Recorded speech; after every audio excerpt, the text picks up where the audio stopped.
안녕하세요.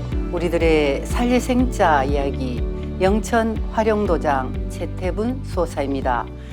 오늘 이 시간에는 여성 일꾼으로서 사천 벌룡도장에서 신앙하고 계시는 오정란 부포정님 자리에 모셨습니다. 반갑습니다. 반갑습니다. 저는 녹사장 오정란 태을랑입니다. 네, 오정란 포정님은 사천 벌룡도장에서 책임자로 계시죠. 네. 근데 그 사천이라는 곳이 삼천포는 기억이 나는데 사천에 대해서 잘 모르는 분들이 많으시니까 좀 소개 부탁할게요. 네. 사천은 1995년에 삼천포 시와 사천군이 통합돼서 만들어진 도시가 바로 사천시입니다. 삼천포시와 사천을 합해서 사천시? 네, 이렇게. 사천시로. 네. 그렇군요. 남도 쪽에서 열심히 활동하고 계시긴 하지만 최근의 근황을 좀 소개해 주시죠. 네, 제가 인도 환단고기 북 콘서트에 다녀왔습니다. 인도를 다녀오셨군요. 그 신들의 고향이라는 그 인도. 그리고 그 인도에서 환단고기 북 콘서트를 열었다는 건 정말 축하할 일이다, 그죠? 그리고 다녀오신 후기를 좀 들어볼까요? 네, 이번 인도 환단고기 북 콘서트가 해외에서 진행된 그 환단고기 콘서트 중에서 가장 분위기가 좋았다고 대한사랑 관계자들이나 여러 번 환단고기 북 콘서트에 참여했던 분들이 이구동성으로 평을 했습니다. 인도는 우리나라 남서쪽에 있는 비행기로 한 6시간 반 정도 가는 거리에 있는데요. 그러다 보니까 우리나라 시간보다 3시간 반 정도 느립니다. 그리고 미도상으로 30도 정도 아래에 있다 보니까 저희 나라보다 우리가 2월 중순 겨울에 갔는데 그 인도는 마침 6월 말 정도에 한 32, 3도 정도 되는 더운 날씨였습니다. 여기서는 겨울 옷을 입고 갔는데 거기 가서는 반팔을 입으셨군요. 네, 여기서 그 비행장까지 갈 때는 이제 겨울 옷을 입고 가서 이제 벗어놓고 그 인도에 내렸을 때 이제 반팔로 갈아입었습니다. 인도에서 보고 느낀 점이 뭐가 있을까요? 실제 몇 곳을 탐방해 보니까요. 인도는 우리나라와 또 다른 의미의 동서 음양짝이라는 생각을 하게 됐는데요. 우리나라의 유구한 역사만큼이나 인도의 역사도 오래되었고요. 그리고 특히 남인도 지역의 첸나이는 타밀나두 주에 타밀어를 쓰고 있는데 그 타밀어에는 우리나라 어휘와 똑같은 것이 1300에서 1800개 정도가 있다고 해요. 그래서 아주 옛날 태고 시절에 우리 말과 같은 말을 쓰다 보니까 우리랑 굉장히 친밀한 그런 밀착이 있지 않았나 이런 생각을 하게 됐습니다. 저도 인터넷으로 그 타미러를 이렇게 우리말과 비슷하다는 걸 본 적이 있거든요. 그리고 또 1300에서 1800개 정도 언어가 우리와 같다는 건 참 신기하다, 그죠? 그렇죠. 예. 그리고 그 의의가 같다는 거 이건 참 우연이 아니고 아까 음양짝이라 그랬잖아요. 네. 그러면 또 다른 우리나라와 같은 분위기를 느끼셨네요, 그죠? 네. 그리고 그러면 그 지역의 분들이 우리랑 언어가 같으니까 대화를 해보신 적 있나요? 저희가 사실 짜여진 일정으로 현지를 이렇게 다니다 보니까 현지인을 만나서 이렇게 대화할 기회는 별로 없었거든요.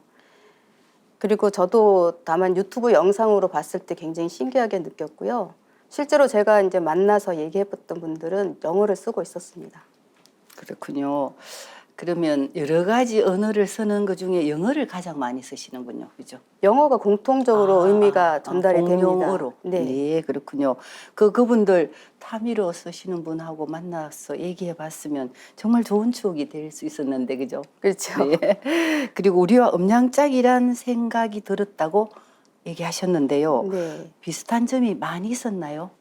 그 외세 침략이나 식민지 생활 속에서도 꿋꿋이 이제 인도를 지켜낸 그러니까 저력의 민족인 것도 우리랑 똑같았고요.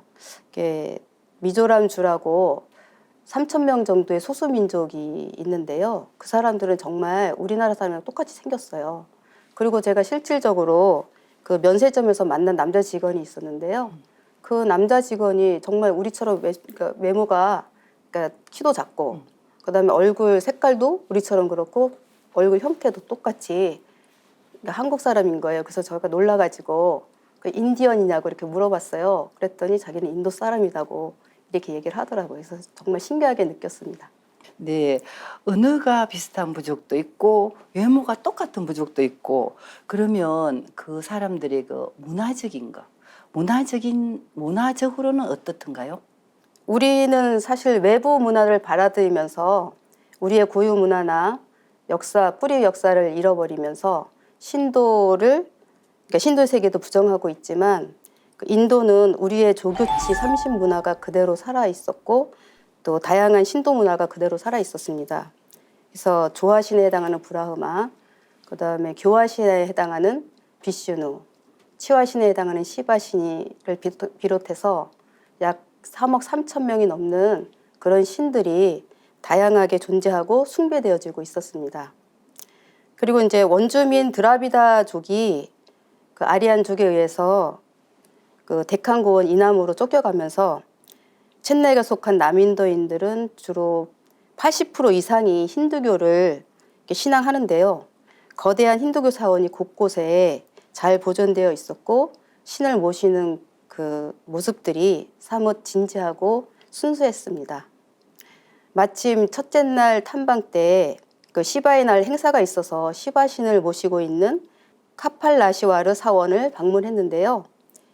거기에는 굉장히 많은 사람들이 줄을 길게 서서 사원에 들어가기 위해서. 네, 사원에 들어가서 예를 올리기 위해서 줄을 길게 서 있는데 사람들이 조바심을 낸다든지 이렇게 힘들어하지 않고 이렇게 좀 즐겁게 이렇게 기다리고 있는 게 좀 인상적이었고요.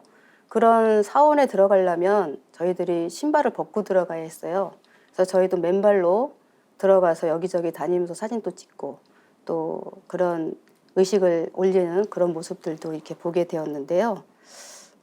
요즘 인도 젊은이들도 현대화되다 보니까 의식이 옛날처럼 그렇지 않고 줄을 선 대부분의 사람들이 사실은 중장년층과 노년층이 많았고요. 상대적으로 젊은 사람들이 좀 적었습니다. 그리고 약 20% 정도, 그러니까 20% 미만의 사람들이 또 불교와 자이나교, 그다음에 시크교, 기독교 등을 이렇게 믿고 있는 그런 나라였습니다.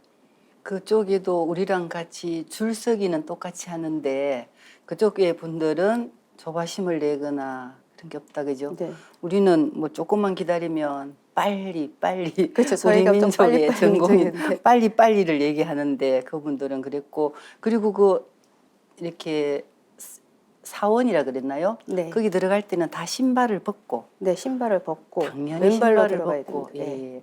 본인도 그렇게 올라가셨나요? 네, 그래서 처음에 이렇게 선발을 벗고 맨바닥을 밟는 그런 느낌이 처음에 좀 꺼려지고 또 바닥이 이렇게 열을 받아서 굉장히 뜨거웠거든요, 돌바닥이라. 그랬는데 이제 또 다니다 보니까 또 괜찮더라고요. 그래서 그 다음부터 계속 이렇게 사원을 이렇게 탐방을 했었는데 그 다음부터는 자연스럽게 벗고 들어가는 게 익숙해지더라고요. 네, 오정남 포정님의 인도 탐방기를 들어보았습니다. 포정님 얘기를 듣다 보니까 상생방송에서 인도 환단고기 북콘서트가 기다려지네요. 그죠? 네. 예. 오정남 포정님은 지금 사천 벌룡에 계시는데요. 고향이 어디신가요? 네, 저는 서울 신림동에서 살았습니다. 그러면 고향이 그쪽 아니면 서울대기네요. 네. 이 서울대기 어떻게 이 도를 만났는지 구도 과정에 대해서 궁금한데요. 처음 입도를 어떻게 하셨죠? 어린 시절에 제가 살던 신림동은 그 서울 변두리 외곽 지역이라 주변 환경이 논, 산, 밭 이렇게 시골스러웠고요. 도로도 비포장 도로였고 가구 수도 적은 그런 동네였는데요. 그러다 보니까 그러니까 또래 친구도 이렇게 손가락으로 꼽을 정도로 그런 곳이어서 좀 외롭기는 했지만 오히려 이제 주변 환경이 그 시골이다 보니까 그렇게 자라면서 사실은 성격적으로 낭만적인 성격을 이렇게 품게 돼서 지금 생각해 보면 오히려 그때 어렸을 때 그런 곳에서 자랐다는 게 좀 더 좋게 느껴집니다. 포정님 사시던 그 신림동하고 현재 서울의 신림동은 너무나 다르다, 그죠? 예, 낭만 소녀로 자라셨군요. 네. 계속 이렇게 자라는 과정 말씀해 주시죠. 네, 초등학교 5학년 때 단짝이던 친구가 그 책을 많이 읽고 저도 그 영향으로 책을 많이 보게 됐는데요. 그 집에 있는 책뿐만 아니라 그 책을 많이 갖고 있는 친구들 집에 가서 책을 빌려다가 책을 많이 봤던 기억이 있고, 또 고3 때 대입 시험을 치고 나서 한 2, 3개월간 그냥 있잖아요. 입학하기 전에. 그때도 책을 굉장히 많이 봤던 기억이 있습니다. 친구가 없었던 것도 아니지만 사실은 제가 생각하는 이상적인 친구가 없었어요. 제 느낌에. 그래서 늘 마음 한켠에는 막연히 그 진정한 친구를 만나고 싶다 이런 생각을 하고 있었는데, 그 초등 교과서에 나오는 돼지 시체 이야기나 데미안에 있는 그런 영향을 받아서, 데미안을 읽고 그런 영향을 받아서 어떠한 상황에서도 신의를 잃지 않고 나를 알아주고 함께 할 수 있는 그런 친구를 만나고 싶었어요. 그래서 제가 대학을 갈 때 3가지 목표가 있었는데, 목적이 있었는데 그 중에 하나가 이제 진정한 벗을 만나는 거였습니다. 그 오포정님은 되게 여성스러우신데 그 사고는 되게 커시다, 그죠? 좋은 친구를 만나야 되겠다, 이렇게 인생의 목표를 정하고 대학교까지 가신다는 건 쉽지 않은 일이다, 그죠? 네. 그 데미안은 헤르만 헤세의 소설이잖아요, 그죠? 네. 그 주인공은 어려운 상황에도 이렇게 도와주고 내면의 성장을 할 수 있도록 그 도와준 친구가 바로 데미안이잖아, 그죠? 네. 그리고 데미안은 이해가 되는데 좀 전에 돼지 시체 얘기하셨죠? 그 얘기가 뭐예요? 네, 그 초등학교 도덕 교과서에 나왔던 얘기인데요. 그 주인공이 굉장히 친구가 많았어요. 그런데 그 아버지가 그 주인공을 깨우치기 위해서 어느 날 돼지 시체를 포대자루에 넣어가지고 이거를 둘러매고 그 다니면서 내가 실수로 사람을 죽였다 그러면서 친구들을 찾아보라고 했어요. 그래서 이제 친구를 찾아다녔는데, 어려운 상황에 처했을 때 진정한 친구가 누군지를 알 수 있는 그런 예의가 전개되는 거였어요. 그래서 당시에는 사실은 어린 마음이었지만 진한 감동으로 남아서 어른이 돼서도 저에게는 큰 영향을 미쳤던 그런 얘기입니다. 그렇군요. 좋을 때는 친구고 어려운 상황이 되었을 때 정말 그 사람을 위해주는 그 진정한 친구를 그 돼지 시체에게서 느꼈네요, 그죠? 네. 그리고 데미안도 그렇고 돼지 시체에게도 그러고 진정한 친구를 두라는 그런 교훈을 가슴에 담아주시면서 그 진정한 벗, 그 벗을 꼭 찾겠다는 그런 목표로 대학교도 가시고 목표를 세우셨네요, 그죠? 네. 그래서 그 진정한 그 벗을 만나셨나요? 네, 만났습니다. 그 제 인도자인 신민식 수호사님이신데요. 1984년 서울 건국대학교 제가 2학년 겨울방학이었는데요. 그때 신민식 수호사님을 만나서 우주 1년 이야기를 들으면서 아, 저분이야말로 내가 찾던 그런 진정한 벗이 아닐까 이런 생각을 하게 되었습니다. 그랬군요. 그 오정남 포정님의 데미안을 만나셨군요. 네. 신민식 수호사님을 만난 지가 그때 1984년도 만나셨다 네. 그랬죠. 그럼 지금부터 37년, 거의 40년 그 평생의 도반을 만나셨네요. 네. 그때 얘기를 좀 더 들려주시죠. 네, 그때 수호사님은 이제 책을 펴놓고 저한테 이제 진리를 전개하셨는데요. 바로 이제 증산도의 진리책이에요. 그래서 헤어지면서 그 책을 빌려서 탐독하게 되었는데, 그 당시 제 3장의 인간과 신의 세계를 읽으면서 많은 감명을 받았습니다. 아, 그 정산도의 진리책 3장에서 감명을 받으셨군요. 전체적으로 받았는데 그 중에서 네, 그 중에서 특히, 가장 예, 많이 3장. 네. 그렇죠. 그 내용을 좀 소개해 주시겠어요? 네, 천상 신명 세계의 구체적인 내용이었는데요. 사람은 죽어서 어떻게 되는지 누구나 한 번쯤은 사후 세계에 대해서 궁금해 했을 텐데요. 2년 전에 그 신과 함께라는 영화가 방영된 적 있잖아요. 그 덕분에 지금은 그 신도 세계를 어느 정도 알고 또 믿는 사람들도 있지만, 당시 제가 진리책을 봤을 때는 전혀 생소한 저승의 그 세계를 구체적이고 명확하게 밝혀놓은 내용이 너무도 충격이었습니다. 그래서 진리책 232페이지를 보면요. 죽음이란 육체라는 겉옷을 벗어두고 영계의 문을 들어서는 사건이라고 합니다. 인간이 죽어 처음 가는 곳이 명부인데요. 명부는 천상세계와 지상세계의 중간지대에 있으며 사후세계의 대기실이라고 합니다. 이곳에서 2, 3일간 체류하면서 지상에서 지은 선악의 업보에 따라 영적 급수가 정해진다고 하는데요. 천상 신도 세계의 지존의 통치자이신 상제님께서는 나의 명으로 명부에서 데려오라고 해야 명부 사자가 데려오는 것이니 각기 닦은 공덕에 따라 방망이로 뒷덜미를 쳐서 끌고 오는 사람도 있고 가마에 태워서 모셔오는 사람도 있느니라 라고 하시며 천상 신계가 다층 구조로 되어 있다고 밝혀주셨습니다. 그 신과 함께 영화를 많은 분들이 봤죠. 네. 그 신과 함께 영화를 보면서 그 저희들이 공부했던 그 신명 세계를 많이 이해하게 됐다, 그죠? 네, 맞습니다. 아, 예, 그렇죠. 그 지금 이 얘기는 우리 도생님들은 많이 알고 있는 내용이지만 그 얘기를 이렇게 들어보면 참 잘 살아야 되겠다는 이런 생각이 많이 들었죠, 네, 그죠? 그렇습니다. 그 얘기에 대해서 사실은 인간의 그 상념은 이제 파동으로 나타나는데요. 그 마음의 변화에 따라서 그 파동의 강도도 달라진다고 해요. 이것이 이제 그 영혼의 색상이고 그 영체의 빛깔로 드러나기도 하는데요. 상층으로 오를수록 차원이 높고 눈부신 색상의 빛깔을 띈다고 합니다. 그래서 사람은 죽은 후에도 평소에 성격과 품성을 그대로 가지고 천상 사람이 된다고 하는데 이런 자신을 가장 아름답게 두드러지게 나타내주는 사랑의 증거가 바로 지상에서 남모르게 행한 적성과 적덕이라고 합니다. 자, 이에 대해서 상제님께서는 크게 덕을 베풀고도 베풀었다는 생각하지 말라. 의외식을 버리고 음덕에 힘쓰라. 덕은 음덕이 크니라. 라고 말씀하셨는데요. 우리 인간이 지상에서 어떻게 살았느냐가 우리가 죽었을 때의 결과로 이어진다는 것입니다. 그래서 우리가 인간으로 살면서 닿고 뿌린 대로 죽어서 가는 영계 차원이 결정된다는 걸 알 수 있습니다. 음덕을 많이 베풀면서 살아야 되겠다는 그런 마음을 다시 한번 먹게 됐네요. 포정님은 책을 다 읽고 난 뒤에 소감이 어떠셨나요? 네, 책을 다 읽고 이제 도장 치성에도 참여하면서 이제 제 자신이 조상님의 염원을 이룰 그러니까 우리 집안의 대표다라는 생각을 하게 됐고요. 또 그런 만큼 내 몸이 내 것만은 아니다. 그런 자각을 크게 했는데요. 그러면서 사명감까지 갖게 됐습니다.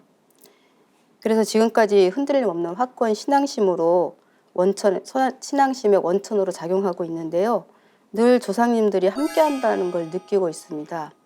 예를 들면은 제가 진리를 전할 때 저 스스로도 놀랄 정도로 진리 말씀이 술술 나오게 아름귀도 열어주시고요.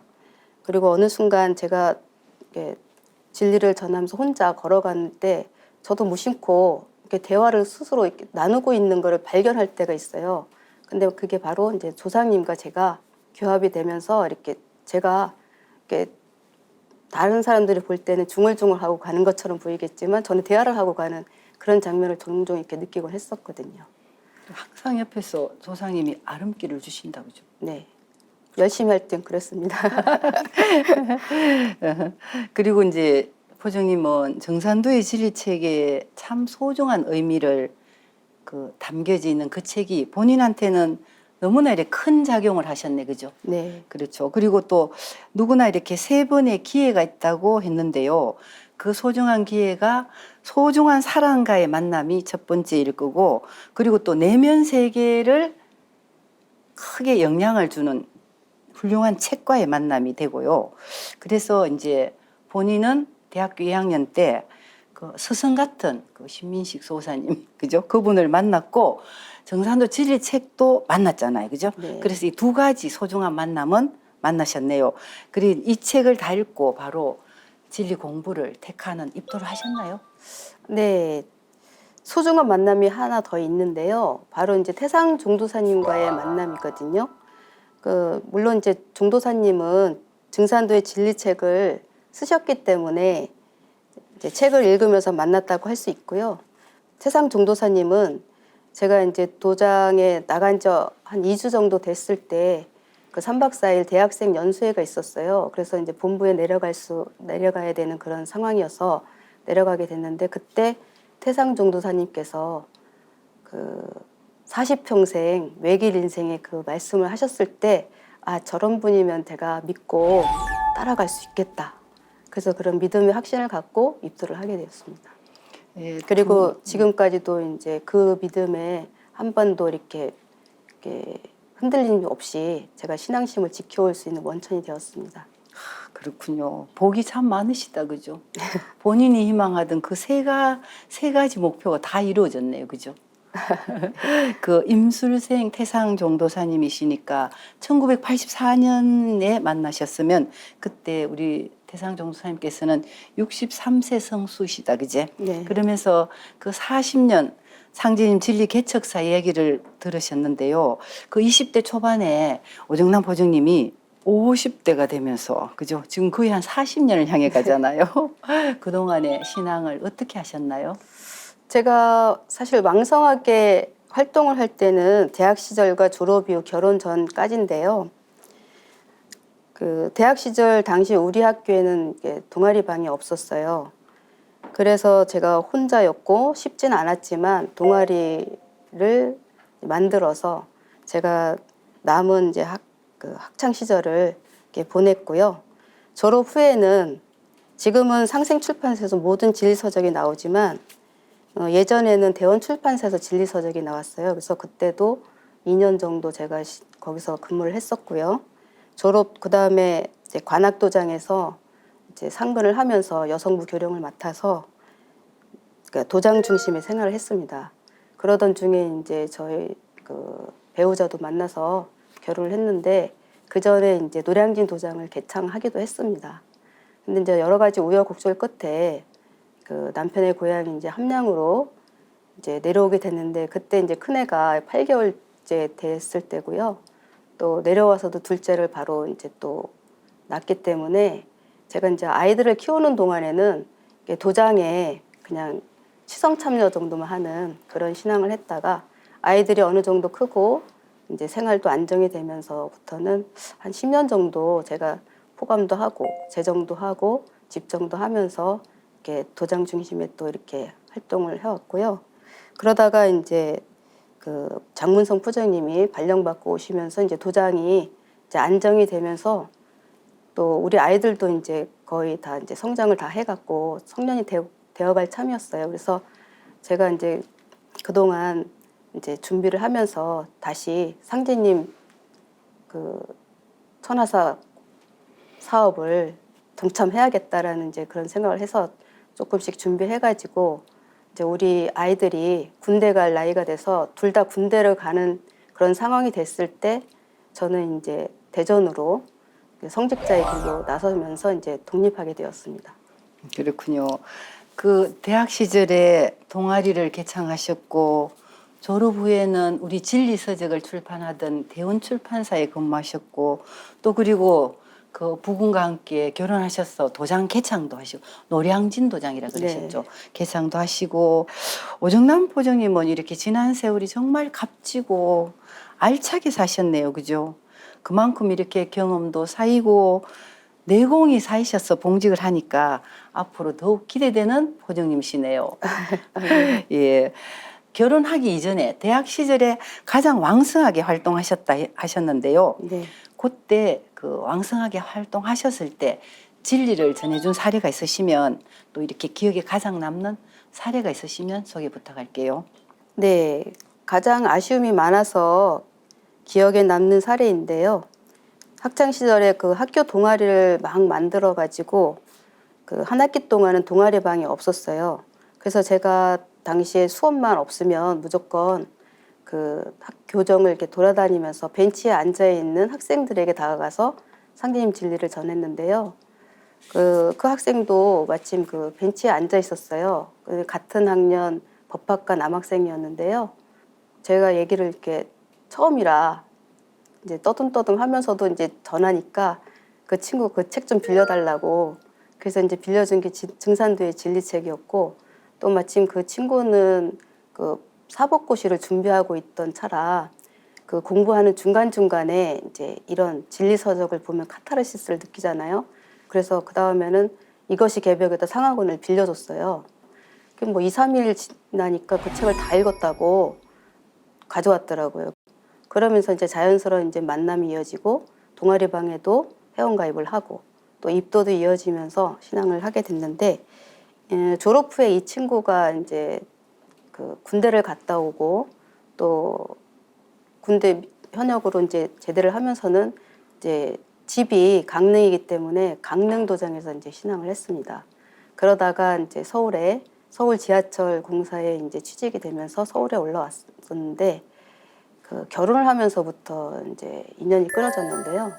그 당시에는 이렇게 핸드폰이 있는 세대가 아니고 삐삐가 있었습니다. 그렇죠. 그러다 보니까 이렇게 만남이 이어지지 못했고 그 후에도 그래서 이 친구가 가장 이렇게 기억에 남아서 이렇게 찾아보려고 여러 방면으로 애는 써봤지만 결국 못 찾았거든요. 근데 그렇게 된 지가 벌써 한 20년이 훌쩍 넘었어요. 그렇지만 아마 서울 어딘가에 아마 살고 있을 텐데요. 그래서 이 상생방송을 본다면 한 번쯤 연락이 닿아서 만나보고 싶습니다. 이런 친구분을 찾는 프로가 TV에 있었죠. 있었죠. TV는 사랑을 싣고 그 프로가 생각나네요. 그 친구분이 이 방송을 꼭 보시고 사천 벌룡도장의 오정남 포정님한테 꼭 연락을 하셨으면 좋겠습니다. 오정남 포정님은 지금 정산도 사천 벌룡도장의 책임자로 계십니다. 꼭 연락이 되셔서 다시 만나서 우리와 같이 공부를 했으면 참 좋겠네요. 연락이 끊어져서 이렇게 아쉬움이 남는 친구 얘기도 들어봤는데요. 지금까지 열심히 잘하고 신앙하고 계시는 그 도제 얘기도 해주시죠. 네, 저는 많은 형제 중에 막내고 또 어머니와 함께 큰오빠 가족과 이렇게 살고 있었어요. 그래서 이제 대학 졸업 후에 태어날 때부터 제가 돌보면서 적을 많이 줬던 이제 조카가 고등학교 2학년 때 상님 진리를 전해서 같은 도장에서 신앙을 했고 이 조카도 지금은 이제 가정을 꾸리고 가족 신앙을 하고 있습니다. 가족이 신앙을 다 하시네, 그죠? 그 고등학생 조카가 자랐어. 가족을 꾸미고 가족 신앙하는 정도 되면은 세월이 참 많이 흘러셨네, 그죠? 네. 예. 최근의 포교 사례도 부탁할까요? 네, 지난 동지절에 반드시 한 명을 상제님 진리로 인도하겠다는 서원을 세우고 새벽 수행을 할 때 그 간절히 기도를 올렸었거든요. 만나게 해달라고. 그러던 중에 만나서 입도를 한 분이 있는데요. 바로 이제 김종철 도생입니다. 그분은 병원에 입원하고 있을 때 우연히 방송에서 도전책을 보게 되어 도전책을 사봐야겠다라는 생각을 갖고 있다가 저를 만나게 되었는데요. 처음 저를 만났을 때는 천도교 교당을 찾고 있었어요. 그래서 제가 시천주주를 제대로 읽고 있는 곳이 있다. 이러면서 이제 도장으로 인도해서 그날 이제 우주 일련 이야기와 상제님에 대해서 체계적으로 이렇게 말씀드리고 도전책을 사시고 또 도적부까지 작성하면서 3일 후에 이제 일요치성 때 입도하실 분들이 계셔서 그때 한번 같이 하자 이렇게 약속을 하고 이제 돌아가셨는데 사실 일이 생겨셔가지고 사실은 같이 입도는 못했어요. 그래서 일요치성 후에 제가 다시 이제 이분 김도생을 위해서 이제 기도를 하고 칠성경을 읽으면서 이제 수행을 했어요. 그래서 정말 다행으로 연락이 와서 그 다음날 다시 이제 입도를 하시고 동지치성 때 본부에도 참석을 하게 됐습니다. 그 입도식을 앞두고 아니면 또 좋은 일 앞두고는 척이 발동되는 경우가 많죠, 그죠? 네. 그리고 그런 경우가 생겨도 워낙 또 오포정님은 경험이 많으시니까 무사히 입도를 잘 마치셨네요, 그죠? 그리고 그분이 천도교를 찾던 분이었잖아, 그죠? 네. 천도교를 찾던 분이 또 시천주 신앙을 가장 잘하는 곳이 있다. 이렇게 해가지고 입도를 하시게 됐는데 그 부분에 대해서 좀 말씀해 주시죠. 네, 김도생님은 사실 오랫동안 이제 외국 배를 타면서 돈을 많이 벌어서 집에 주었는데 그 아내 되는 분 주변의 사람들이 이제 이분을 이제 이제 그 주변 사람들한테 게임에 빠져가지고 그러니까 돈도 많이 잃어버리고 몸도 상하시고 이러면서 이제 그 벌어놓은 돈을 다 이렇게 까먹는 그래서 이렇게 여러 번 이제 경제적인 어려움을 겪고 이제 이분이 한 10년 전에 남해 상주군의 초량이라는 그 굴짜기 마을에 이렇게 들어가서 농사를 짓고 이렇게 사셨는데요. 그때도 이제 돈을 이렇게 농사를 지으면은 이제 돈은 생기잖아요. 근데 그 돈을 본인이 관리를 못하고 배를 타셨던 분이라 또 이제 이 아내분한테 이제 모든 살림을 이제 맡기시고 돈만 부신 거죠. 그러다 보니까 이 원래 이렇게 씀씀이가 있었고 이랬던 분이라 그 아내분이 또 돈을 흥청망청 빚까지 지고 그래서 결국은 이제 같이 살 수 없는 지경까지 이르러서 이제 혼자 살게 되셨는데 한 1년 정도 그러니까 저를 만나기 전에 1년 정도를 이제 혼자 사시면서 허무한 생각도 하고 또 그러면서 이제 옛날 생각도 나고 이러시면서 그 옛날 자기 고향 마을에서 그 몇 분이 그 천독 신앙을 했던 분이 있었고 그때 이제 시천주주를 이제 들었던 기억도 하시면서 이제 천독 교당을 한번 찾아봐야겠다.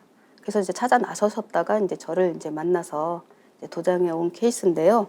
지금은 이분이 도장 치성에도 잘 나오시고요. 그 다음에 이제 연세가 있으시다 보니까 그 진리 그 MP3가 있어요.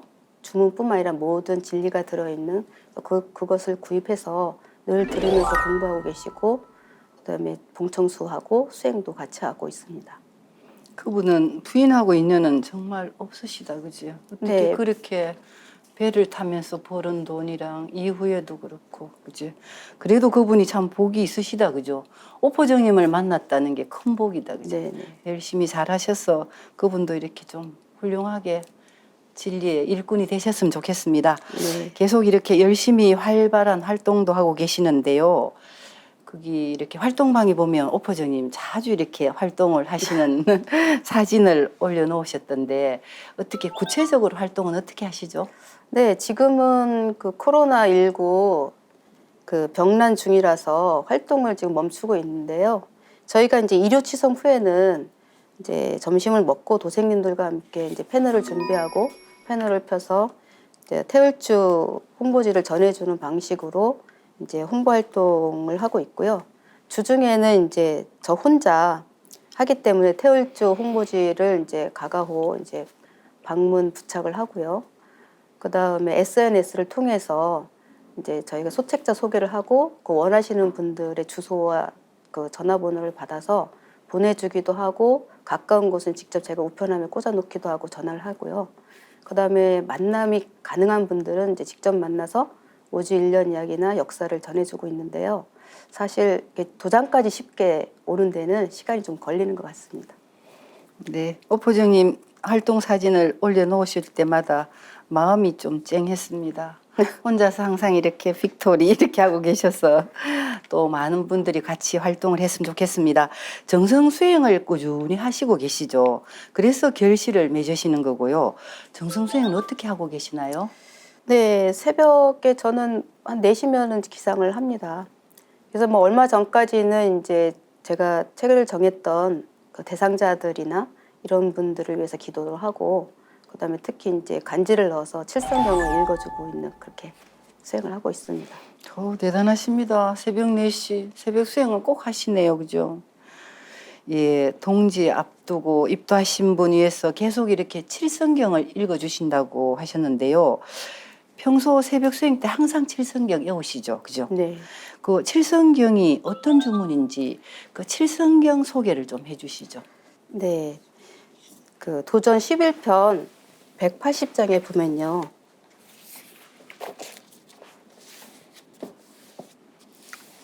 그 태모님께서 주문은 근본 정신을 알고 읽어야 주력이 확고히 선다고 하시면서 각 주문의 근본 정신을 말씀해 주셨는데요.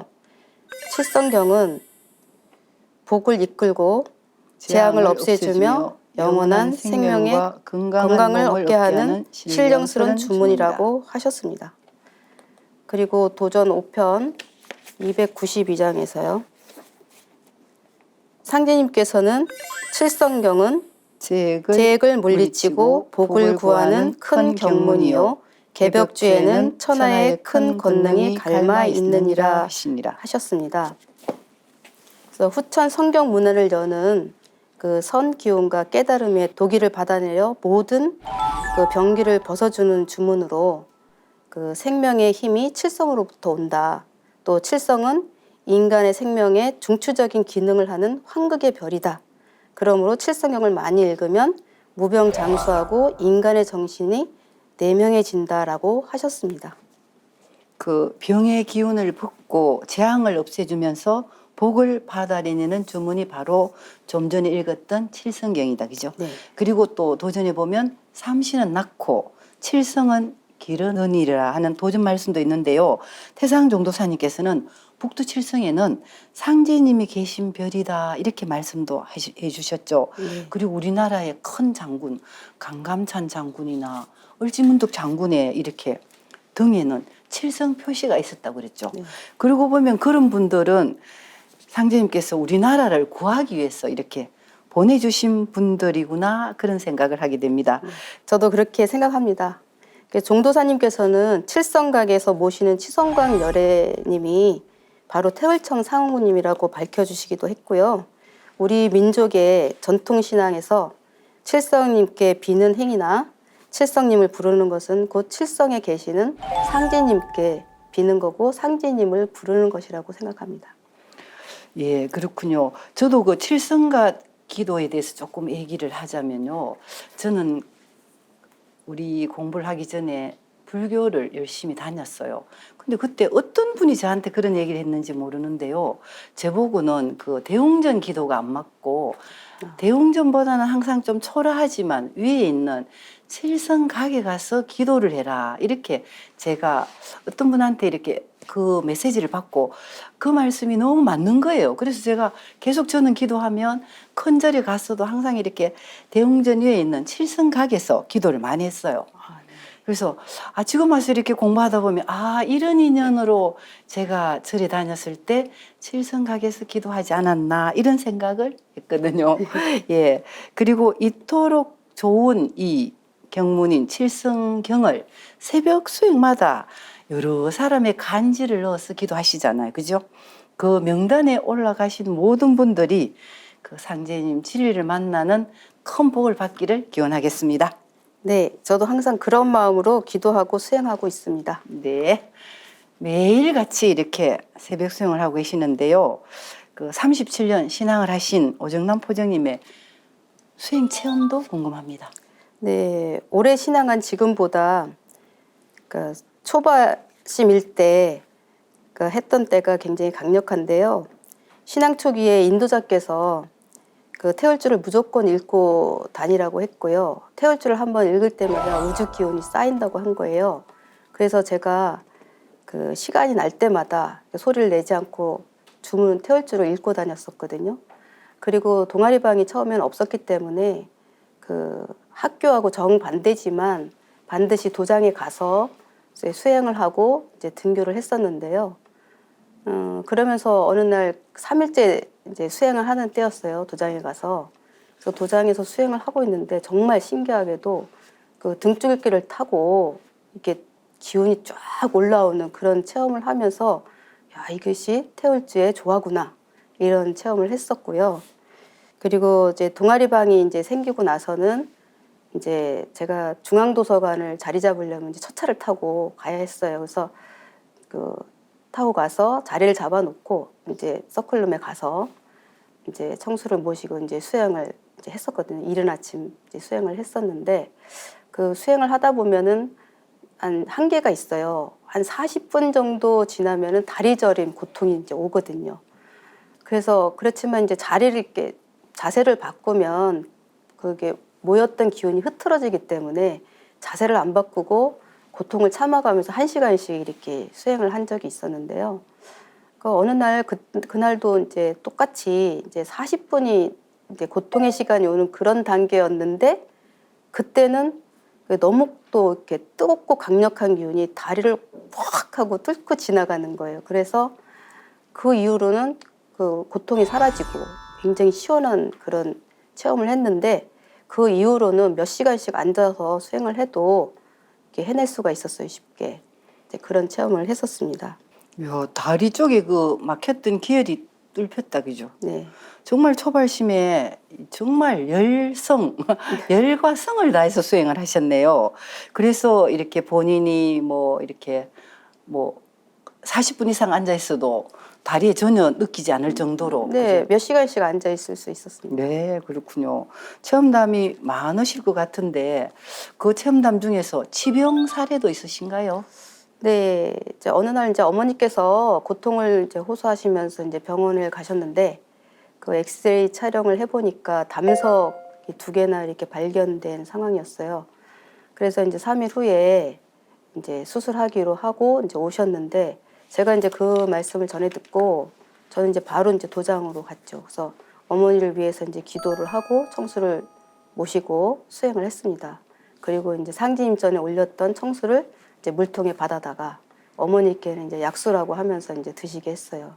그래서 여러 차례 이제 드시고 이제 수술이 정해진 그 날짜에 병원에 가셨는데 그 사실 그 돌들이 다 없어진 거예요. 오. 네, 그래서 좀 수술도 안 하셨고 이제 돌아가시기 전까지 담석 재발은 없고 그대로 편안히 이제 가신 경험이 있거든요. 너무 신기한 일이다, 그죠? 네, 그래서 이제 태울주에 대한 그런 믿음의 체험은 이제 그때 처음 한 거죠. 그렇군요. 그리고 그 수행하신 건물을 어머님한테는 약수라고 약수요? 드시라고 네. 했군요. 그랬군요. 그 3일 뒤에 그 콩팥에 돌이 생긴 게 담석이잖아요. 병원에 가니까 없다고 그랬어요? 콩팥이 아니고 이제 담석이니까 이제 간에 있는 돌이었는데요. 간에. 네네. 그래서 이제 그게 이제 없어진 거죠. 신기하네. 너무 신기하다, 그죠? 네. 상제님께서 내가 이 세상의 모든 약 기운을 태얼주에 붙여 놓았다고 하셨는데요. 그 포정님이 어머니를 위해서 정성스러운 수행을 하시고 그 태얼주 수행이 어머님의 병을 낫게 되고요. 그리고 그 청수물, 그 약수를 어머님한테 드시라고 했고 이렇게 해서 그 병이 나으신 것 같네요. 그 이런 치병 사례 외에 또 일상적인 체험담도 있으시죠? 네. 지금은 제가 이렇게 건강해 보이잖아요. 근데 이제 사실 그 상대님 진리를 만나기 전에는 그 여러 가지 어려움을 갖고 있는 몸이었어요. 그리고 이제 특히 이제 환절기가 되면 이렇게 감기를 안 앓고는 이제 못 지나가는 그런 저질이었는데 저질 몸이었는데 이제 상대님 진리 만나서 수행을 하다 보니까 이러한 이제 병기들이 다 이제 사라지고 지금은 이렇게 안정되게 이렇게 건강한 모습입니다. 그래서 이제 이 태울주는 이게 열심히 읽으면 항상 이렇게 읽고 다니면 보호막이 이렇게 보이지 않지만 형성이 돼서 삿된 기운을 막아주고 있고 또 그런 체험을 계속 하고 있습니다. 그렇죠. 면역력이 높아지고, 그죠? 보호해주고, 그리고 또 항상 이렇게 보면은 같이 수행하면은 조상님들 같이 하시죠. 지켜주는 느낌. 그죠? 네네. 그렇기도 하고. 그러니까 수행을 하다 보면 항상 이게 그 조상님들의 그 발자국 소리를 듣거든요. 그러니까 서클룸이나 뭐 도장에서 수행할 때도 이렇게 듣고 그래서 항상 그 주변에 조상님들이 함께하고 있다는 걸 이렇게 느끼고 있습니다. 그렇군요. 그 수행을 하시면서 40분 이상 돼서 다리 저림이 없어지고 기혈이 뚫히는 체험도 하셨고, 그리고 또 어머니 담석정도 청수로 기도로 이렇게 낫게 하셨고, 이런 소중한 체험을 말씀해 주셨습니다. 되게 밝고 긍정적인 마인드를 가지신 우리 오포정님의 앞으로 신앙 계획이 있으시다면 말씀 부탁할게요. 네, 현재 사천 번룡도장 책임자를 맡고 있어서요. 그 사천 지역에 상제님과 인연이 있는 사람들을 이렇게 발굴하고 그 수렴해서 기존의 도생님들과 함께 도장 성장을 이뤄낼 수 있도록 그렇게 노력하겠습니다.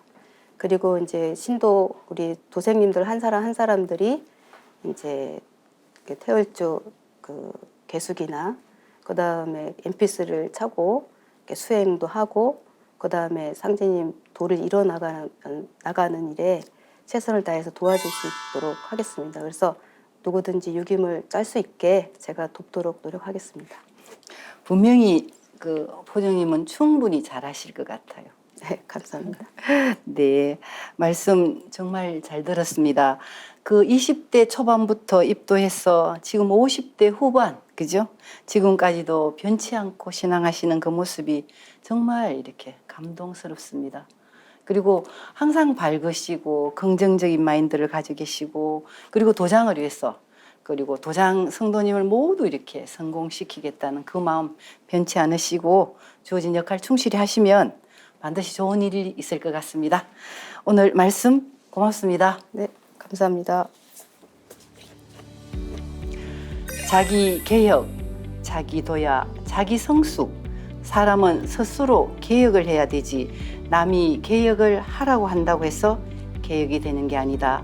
스스로 개혁을 하고 스스로 도야를 하고 스스로 성숙이 돼야 한다고 하신 태상 종도사님 말씀대로 끊임없이 스스로를 갈고 닦으면서 성숙해져 가고 있는 오정란 포정님의 사연을 전해드리면서 우리들의 살생자 이야기 다음 시간에 찾아뵙겠습니다.